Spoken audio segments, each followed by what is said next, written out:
scared. I have to say that Imam W. Muhammad, he gave his son the publications. Now there's people who want to take the publication. You know that? They want to take the we're witnesses. We got it documented. There's people that's moving that want to take the publication out of the hand of the son of Imam W. Muhammad, and Imam W. Muhammad gave it to his son. And I myself, I refuse to let anybody do that. I put myself in it. Sometimes, you know, you have to use ourselves as witnesses and stuff like that. But we know the spirit of it. The spirit is from the Imam.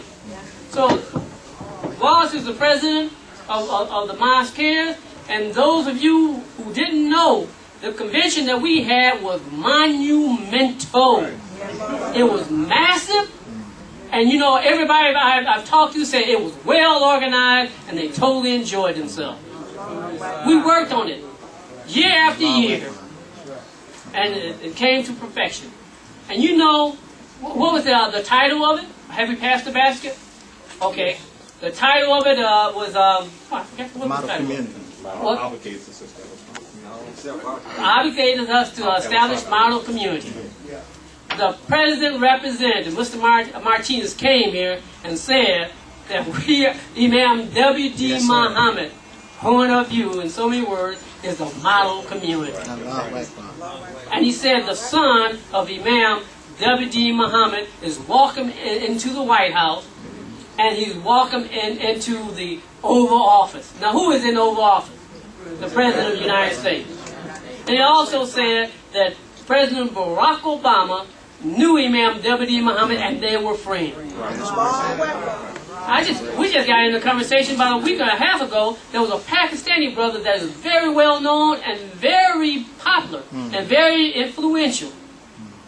He said, we know that the Imam's son is the president of the Mosque here. He said, everybody knows that. The immigrants know that. Is that when the leader passed, who do they look to? They look to one of the siblings, right? Allahu Akbar. So he's the leader. He's the leader of the Mosque here. Imam Muhammad was the leader of the Mosque here, ministry of Imam W.D. Muhammad. So those of you who are here, God is with you. You can see it. You can see the miracles. We have tremendous miracles. Well, I was supposed to keep time to pass the basket. We did that. I would like to say this, though. We would like to have some, we want to establish this, Wallace said he'd like to expand out and expand back. So we encourage you to make donations to help it out. Also, we do have a pledge from some individuals that we want to buy a big screen TV. This is not ours. We want to have a big screen TV that we can, if we want to come out and we listen to the Imam's lectures, we can do our Arabic class and do all those things. We want to do that. So we do have some pledges from individuals that in order to purchase that big screen TV, we take some more pledges. And once we get the TV, whatever else you put in there, we can upgrade the computer system. We got a business office in there. Wallace said he wanted to utilize this building 24/7. It'll take a while, but here we got the first Sunday here, right? That's right. Allah is directing us. And with that, I'd like to bring before you my friend, my brother, W.D. Muhammad II.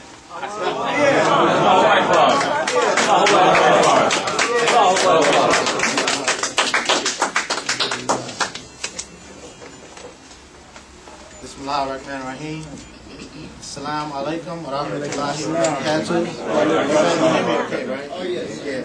It's something, you know, I'm reflecting. This sound system is awesome. And I reflect back on the struggle and what brought us here. But, you know, in the Quran we read that, you know, without struggle there's no relief or no mercy from Allah. And that Allah brings us through these journeys.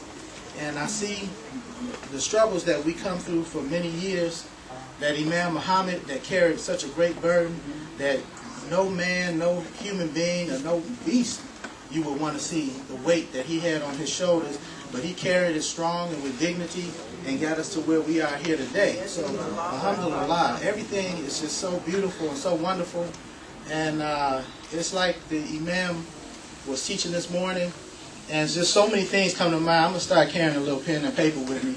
My father warned me, and more to keep hitting my conscience, that Allah blesses you with such great beauty because His mercy is everywhere. And I see such beautiful signs in everything. It's like when you wake up in the morning and you see the sun shining and you know it's going to be a beautiful day. That's a sign to Allah that you know that. When you wake up, today's going to be a good day. You know? And this is the point where we're at, that Allah is showing us and pointing to pointing us in the direction where that He's promised us for the future. You know, our convention this year, it was polished. It was well polished. And we didn't set out to say, hey, we got a bunch of great minds here, that we seasoned workers here in the community of Imam Deen Mohammed, and we know where he want to take this. No, we have faith and we believe in Allah, and we know that what Allah has promised us, and that with our faith and steadfastness, that Allah gives us good, you know, and that He's going to return that good to us.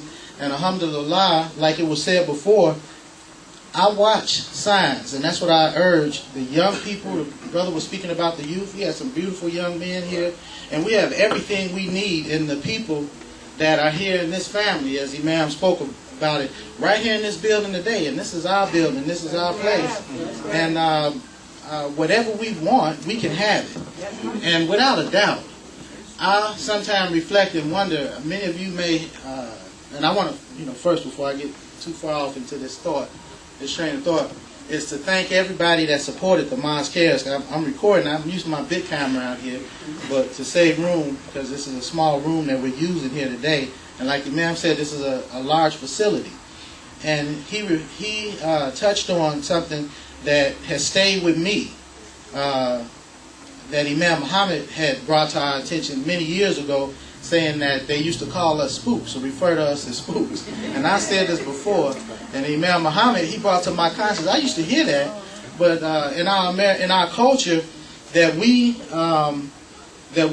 take messages on the emotional count, on how they make us feel, that we don't read into things. And it's still not common practice for us to read. So some will be right in our face, your whole life. You be on your deathbed, be 100 years old, and Imam Muhammad say something, you say, you know what, I didn't know my name meant that. It'd be your name. Your mama called you that.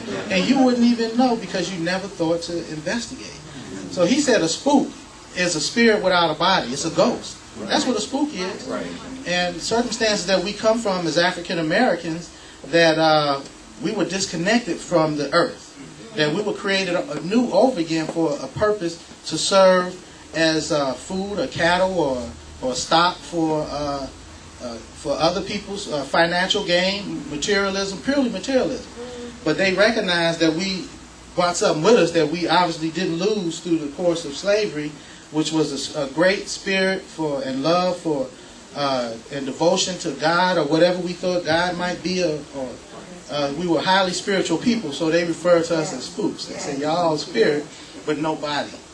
So if we believe in justice, that's why faith is so important in the life of a human being. If you want to be successful and want to share this world with people, you have to believe in Allah's word, that His justice is true and His justice is promised is for us.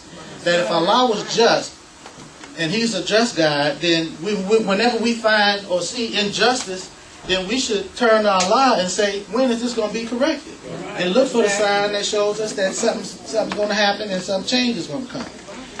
There was a time when the world was closed up, and we knew we just saw things like miracles. We didn't know how it was made, and how capitalism and the white world had all these big TV commercials to promote their product. A guy come out with a little product that don't look like nobody can use it. We don't even know what it do, but we hear the next month. I heard of a man that had in the 70s, it's a joke on the radio, this man is a millionaire. He sold a pet rock. He put a rock that he found in a box. I don't even think he spray painted it. He just put it in a box and sold it and got rich. And we wonder, we trying to figure out, how can we sell this lifelong product that passed down from my grandpa or whatever, and we can't get nobody to pay 50 cents for it. We giving it away. That's true. So that's not justice. No, it's not. So, but just a few years later, we're wondering how